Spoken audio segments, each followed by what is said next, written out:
Parang kalabaw yung kinakatay niya. Tigas eh. Yung magandang talbos, girl. Yun, kabsat. Yun po siya, ate. Ganyan na, kabsat. Ha? Mamyan. Pag may asawa na na. Ang pagsisikap na yan. Kaya ba?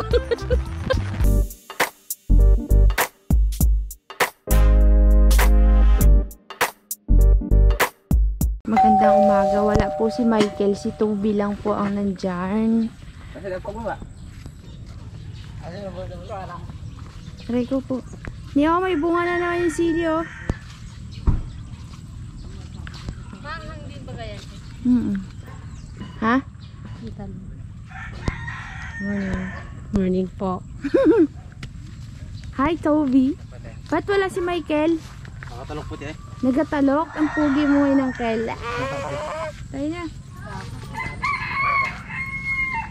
Ang layong sitaw natin. Napaktapak ang bawa. Di ba tinag-ano tayo dyan? Ano ka po na? Kakabsat, dumating na yung order nating avocado. Mga kakabsat, tudong dami. Ang ating inspektor niniyan. Mura pa ito. Ay, mura pa. Tingin. Sakto lang yan. Pwede na yan. Sakto lang yan. Madami te. Kabsat. Ilang kilo to, Uncle? Sabi mo, sinasabi ka kanina, sabi mo ilang kilo? 30 daw, 1 kilo. Sa palagay mo, ne? 10 kilo ito. Mga 10 kilo? Oo, mga 10. 10. Kabsat. Kasing liit nito, Bias. Pero para sa akin, ano pa yung bata? Bata pa yan eh.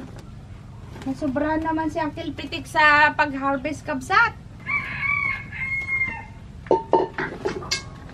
Ganito po kakabsat yung itsura ng avocado. May baby. Sabi ni Nini, mura daw to. Gagawa ng paraan. Wala tayong Dito tayo ba dito? langgana. Sino ka mo dito? Kakabsat kami ang nagwagi. 10 10 kilo. Pero tayo dyan, Nini, yan. Magaling tayo manghula ng kilo. Siyempre, tayo pa. Kabsat. Update sa ating pagpapagawa ng kubo ay nagsisimula na po sila. Nagkukay lang sila kahapon. Ay nung nakaraang vlog pala natin. Tapos ngayon, tatanggalin nila yung hindi natin muna gigibain kasi kailangan patuyuin yung ating buhos na semento sa PVC na kagaya nito, kabsat. Ay tatanggalin muna yung parte lang na yung susuotan ng PVC natin. Kasi pag giniba to, agay, wala rin tayong kubo, baka umulan ng malakas mamaya. Mama. Ay, Boy! tatama. Dali, dyan sa paa mo ang pasok. Dito kuya. Oo. May no, kunin mo ulit sa ilalim.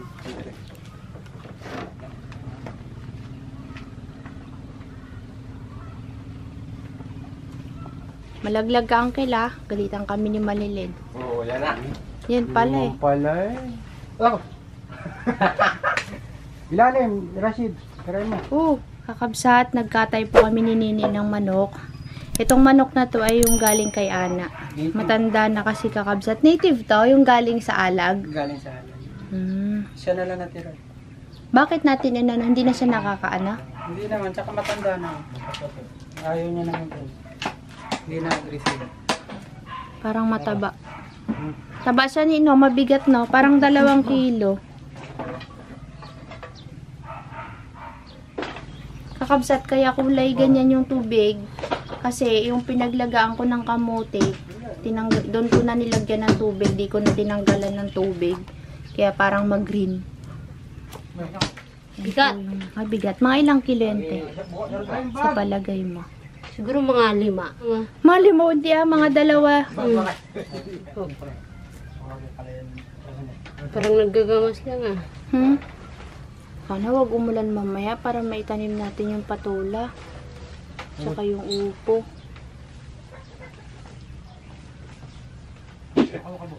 Parang kalabaw yung kinakatay niya. Tigas eh. Kagdun no, kaya. Tuntua. Siyempre yung nagbitlog. Ayun nga.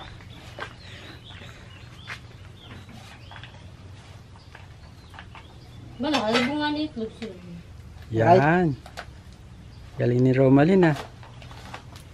Kawawa naman yung manok. Ay, ang tikas ng manok.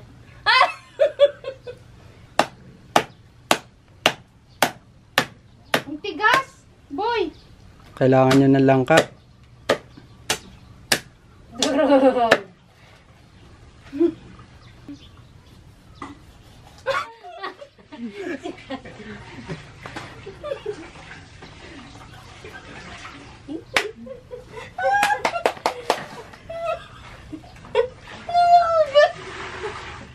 Nilakas pa. Ay, na, ikaw na! Persado yun. Sige natin. Ayan na! Ito po yun. Plok! Ako dahil ito. Ako nang... Hindi mo yung kamay. Yun. Diba? Ang galing ni ate. Ang galing daw. Naudlot tuloy si Tobias. Tapos. May natira pa yan. At ayun nga kakabsat, nakatay ko na po yung manok. Ayan, lalamasin ko po siya sa asin. Tapos gagawin namin siyang tinola. Sobrang daming langaw po ngayon dito sa farm.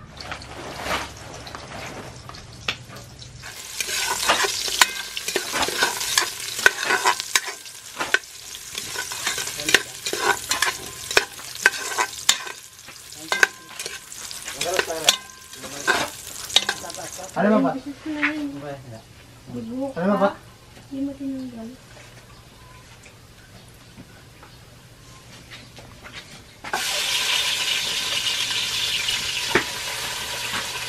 Nilaw is nilaw. Apa mati?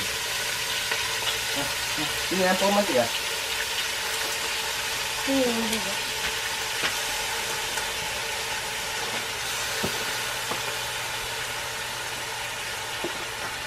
Ayan. Ang istak. Hindi, sakang sabon-sabon ako. Hindi. Oh, hindi. Tinulat yun. Bang isip mo. Lalat. Yung magandang talbos, girl. Girl, ako rin. Kukuha, girl. You make me happy. You are my sunshine. My only sunshine. Saan pa yun pati? Sana magkabunga na tong malunggay na to. Inabangan ko ngayon buti. Ang dami sa tabing bahay datin dun, di ba? Ayan. Sira yung iba ni. Kuha mo na ako kabsat. Wait lang nga yun. Ang dami kasi oh. Unang pitas pala. Ayan po, kakainin ko rin yan kabsat.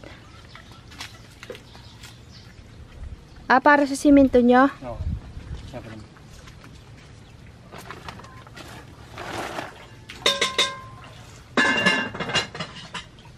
Tama na daw. Swakay boy. Meron po siyang imbudo sa taas na yung upuan na may butas sa gitna. Ayun na, magat. Diba ito po? Bubuhos na sila kabsat. Sige. Ay. Oh, dandan. Maulog ka. Yung pangalan pa. Pare, galing ah. Pasin.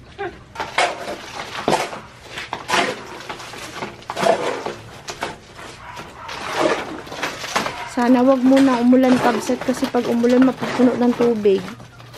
Pero lalagyan naman namin ng supot yan sa taas. Para kung sakaling umulan, hindi mapuno yung butas natin. Ang sabong na bro. Magat pa rin. Nakailang hakot ka na may no? Tatlo? At nagagawa po si ate ng bilo-bilo. Yan. Tapos gusto ko lagyan ng ano ni kamuting kahoy. Hanap ko ng kamuting kahoy dun mamaya sa labas. Bilo-bilo for the merienda. Marami-rami pa kakabsat na eh. Dami yan. Tagal yan, te. Yun, kabsat. Yun po si ate. Maano dun eh, mainit.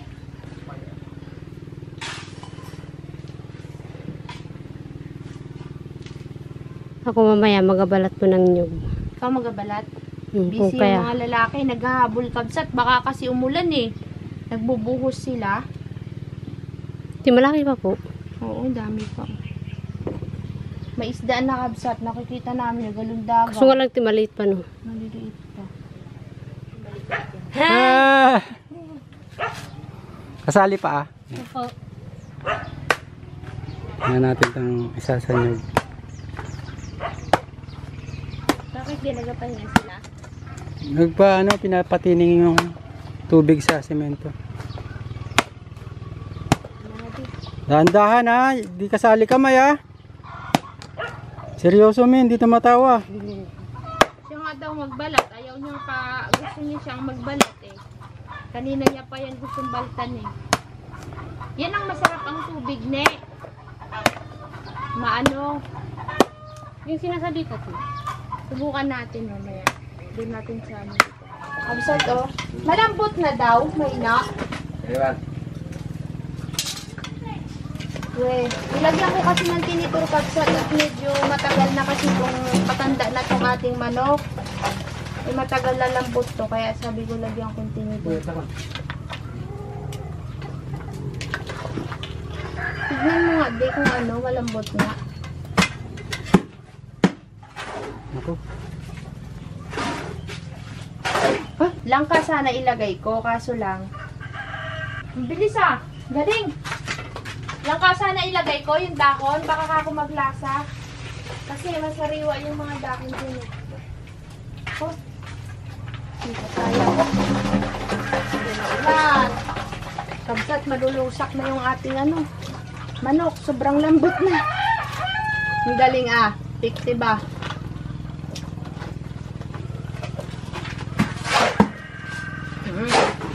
Ang galing yung ating tinidor. Wakay. Sarap ng manok, be. Ha? Sarap ng manok. Gulay lang kakainin ko. Tamo, ang taba. Mataba ba yung manok? Taba. Papaya lang, tsaka yung malunggay na mo. Kakabsat, luto na ang aming tinola. Kaya, nilagay ko na yung mga gulay. Wow! Kakabsat, ito na yung ating tinola, manok. Sarap. Bakit ano nga nila bakit sabakan? Oo, alam nila yan mga kakabsat na nagluluto, mga nagpapalambot ng karne. Lay, ratama nanti kimat-kimat apa? Di na naman ako makakatrabaho niyan. Pag ganyan nagakulog-kulog ako. Wow, Toby! The tide is high. Ito na lang, baka doon ko. Yalo ba? Makakabula.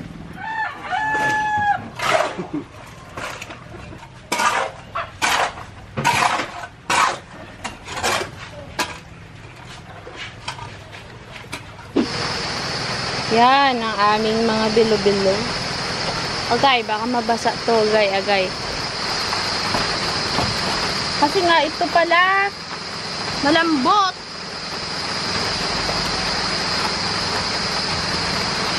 Pangit yung ano, yung ito, yung ano ba to tawag dito ni? Kaya pala nahihirapan ka. Matalim kaya nito. Ako na. Ikaw, Kasi di nagtataka ako. Bakit ganun? kaya natin to. Sige, bilo-bilo. Ganun pa rin.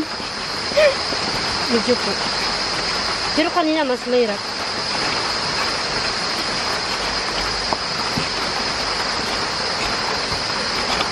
Hulay.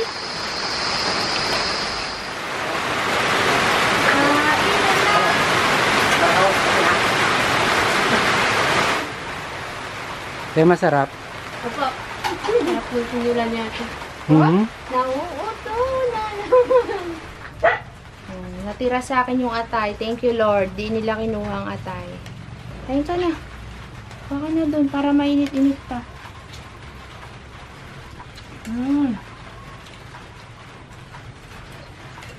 Yun, kakabsat. After namin kumain, ay lumakas po ang ulan. Buti na lang natapos silang kiltobiasis ang pagbubuhos. Tapos nilagyan namin ng supot sa taas para hindi mapuno yung tubo natin. Tapos yung butas ay may tubig na po, kakabsat. Papatuyuin yan. Baka linggo pa tayo makapagkabit ng bubong.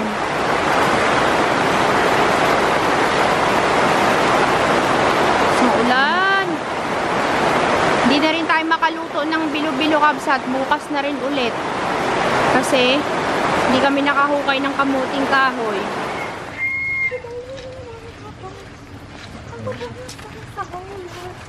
Ano nangyari?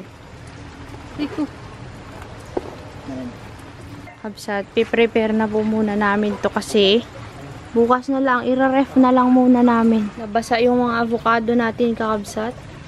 Kaya ayan.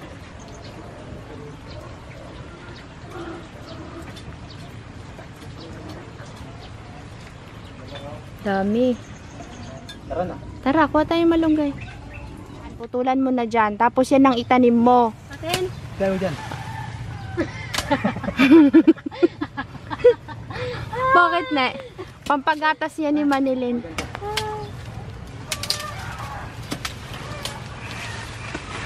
Yan. Bakit ka ba gagatawa, boy? Ha? Grabe na mukha niya. Ba't ka naman natawa sa mukha ni Uncle? Grabe ka naman kay Uncle talaga. Ito pa, Uncle Tobias. Kunin mo pa to, oh. Yan, oh, yung natutumba.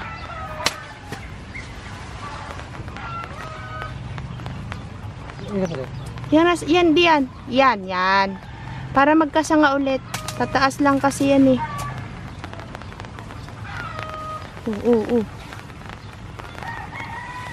Bagong sa manamlay. Uncle, itatanim mo yun sa bahay nyo? Nagre-ready ka na yata para sa pampagatas ni Manilin, ah. Sa junior mo, ah. Yun pa, Uncle Tobias, dali, nag-aulan na. At ayan, nakakuha na po si Uncle Toby. Hinabutan na naman kami ng ulan, kabsat. Umulan na naman po. Hala ka dyan. Ganyan na kabsat. Ha? May pamilya ka, mangyan. Pag may asawa na na. Ang pagsisikap na yan. Kaya ba? Sabihin mo na, Uncle, baka gusto mo pa ng talong. Kaya may mga talong. Yung talong namin, nagigiba na. Yan. Ano na, pagka may pamilya na, ano? Ganyan talaga. Ganyan ang pagsisikap. Kahit mahirap kabsat, Oh. kailangan. Lagot ka kay Manilin. Ganun talaga atin sa mangyan. Kapag bumuwas ka ng bahay nila, Umalis ka ng bahay. Pumunta ka sa malayo. Dapat may dalang ulam. Pabalik. Tutuwa yan. Ganun pala yun. Ganun pala sa mga mangyan. Kakabsat, sa mga katutubong mangyan daw, kunyari umalis ang lalaking asawa, dapat daw pagbalik may dala daw mga pasalubong o kaya pagkain, ulam, ganyan. Kung walang pasalubong, alam mo na. Magagalit na. Mahina. Mahinat Hindi na lang ang ulam. magagalit eh. Bugbog sarado. Hindi lang subugbog. Ano naman? Grabe naman yun, Uncle. May nangati. Mahina ang tuhod. Ang gabi. Ay, outside di ko lambo. Pare. Kailangan may ganyan para hindi ka ma-outside mamaya. Isang lambin lang. Ganon na. Tapos, ang ano. Alam mo naman talaga to. Yan, itusok mo lang yan, Uncle. Usbong na yan. Mabilis lang yan magtalbos. Para may tanim ka dun sa tabing bahay nyo. Si Uncle Tobias, di ba may ginagawang bahay? Dun sa dati niyang bahay, sa may tabing daan, sa kubo na tinutulugan natin noon. Nagtatanim siya ng mga kung ano-ano. Yan. Para daw pag may junior na, may malunggay na. Kumuha rin yan ng sunflower na tanim natin doon. Tinusok mo na, Uncle? Ako ito yung kamplaw. Yung kinuha mo doon, Buhay natin. buhay na? Galing, no? Ilan kinuha mo? Dapat dinamihan mo na. Ha? Yan. Magandang maging bakod yun, Uncle. Kasi hindi siya namamatay kahit tag-araw. Nagatalbos pa rin siya ng nagtatalbos. Yan, itusok mo dun sa paligid mo. Para walang makasilip sa iyo. Gusto ko baga maggala dun, Uncle, sa bahay mo. Punta kami na. Yan, tatanim po niya yan. Kami po, kakabsat, ay nag-prepare na para umuwi. Kasi bukas maaga tayo dito, babalik. Dahil papaararo na po tayo sa ating bukid. Wow, bukid! Alam mo, ang laki ng bukid, Nag-aararo kami ni Rasid kasama si Tatang. Maaga si Tatang, alas 7. Dapat alas 6 pa lang, palakad na tayo. Yan. Salamat mga kakabsot. Uncle, minsan naman sama mo daw si Manilin, sabi ni Nini Ann. Gusto daw niya makita si Manilin. Makakita natin? Pero gusto niya pa rin daw makita si Manilyn eh. Nakita ko na nga, hindi ko po naman nakausap. Nakausap no. Kakabsat, na-lowbat po ako. Talagang nagdi-drain yung battery natin kapag ka napatay. Yun nun ko nabubuhay pero saglitan lang siya. Kaya ngayon, tayo po ay nasa biyahe na pa uwi. Hindi na ako nakapag dun sa inyo end ng vlog sa farm. Dito na lang. At tumila na ang ulan. Thank you so much, Kabsat, sa panonood. Sana nag-enjoy kayo sa aming farm vlog today. At hintayin natin yung kubo after Sunday na natin siya masisimulan. May kakabit yung ating pamakuan ng bubong. Yan. Yung bubong, as in yung bubong may kakabit. Tapos, bukas, patutuyuin muna natin yan. Mag-aararo muna tayo bukas. Salamat po ulit. Bye-bye. See you.